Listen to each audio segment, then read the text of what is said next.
සමිඳුර ප්‍රශංසා ලෝපුරා පිපී සිටින සිළුම දේ දරුවන්ගේ නවසරයි. තවත් ලස්සන සුන්දර දවසක් ස්වාමීන් වහන්සේ අපට ලබා දී තිබෙන නිසා මම ස්වාමීන් වහන්සේට මුළු හදවතින්ම ස්තුති කරනවා. ඒ වගේ මේ දවසේ පුරාවට අප ජීවිත ආශිර්වාද කරපු, පෝෂණය කරපු, මඟ පෙන්වපු ස්වාමීන් වහන්සේට මුළු හදවතින්ම ස්තුතියි. සුදු ලෝකතුමාගේ සුවිශේෂයේ 15 වෙනි පරිච්ඡේදයේ 12 වෙනි වගන්තිය ළඟ අපි නතර වෙමු. ඔහුගෙන් බාලයා පියාණනි ඔබගේ වස්තුවෙන් මට එන කොටස දෙන්නැයි පියාට කීවේය. එවිට ඔහු තමාගේ සම්පත් ඔවුන්ට බෙදා දුන්නේය. උන්වහන්සේ උපමා මගින් බොහෝ කතා කරලා තියෙනවා. ඉතින් මේ කතා කරු උපමා වලින් ඉතාමත් ලස්සන උපමාවක්, වැදගත් උපමාවක් තමයි. අනිත් උපමා වැදගත් නොවෙනව නෙවෙයි, හැම එකම වැදගත්. පුත්‍රයන් දෙදෙනා පිළිබඳ උපමා කතාව.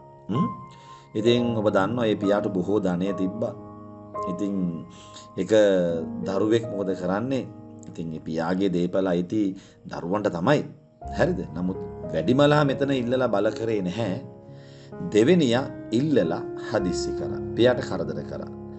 තමාගේ අයිති දේ දෙන්න කියලා කරදර කරා. උන්වහන්සේගේ වෙලාවට නෙමෙයි. නේ? ඉතින් මම ඔබෙන් අහනවා ඔබ උන්වහන්සේ දෙනතුරු බලා ඉන්න කෙනෙක්ද? එහෙම නැත්නම් ඔබ උන්වහන්සේට හදිස්සි කරන කෙනෙක්ද? බල කරන කෙනෙක්ද?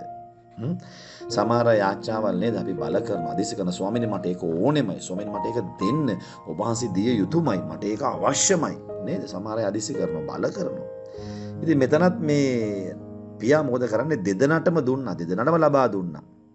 නමුත් හදිසියෙන් ලබා ගත්ත කෙනා සියලු දේ නැති කරගෙන විනාශ වෙලා ඔහුගේ ජීවිතේ හැම දෙයකින්ම පාළුවට ගිහිල්ලා ඔහු සියලු දේ නැති කරගෙන ආවා.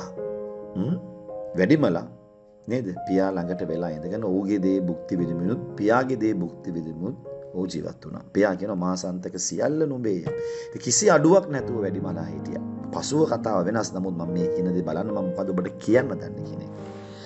දෙවියන් වහන්සේ යමක් අපිට ප්‍රමාද කරන්නේ උන්වහන්සේ දෙන්නේ නැහැ කියන එකම නෙමෙයි. උන්වහන්සේට දෙන්න බෑ කියන එකම නෙමෙයි.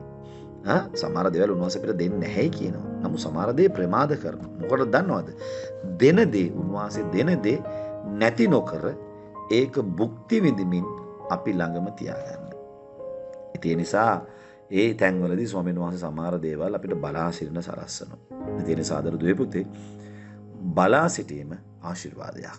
ඉතින් අර නාස්තිකාර පුත්‍රයාගේ කරදරය ඔහුගේ වෙලාවට සුදුසු කාලයට කලින් ඔහු ලබාගත්ත දේ සියලු දේ ඔහුට අයිමි වුණා. ඒ නිසා ඔබ බලා සිටින කෙනෙක්ද ස්වාමීන් වහන්සේ ඔබට බලා සිටින්න දීලා තියෙනවද?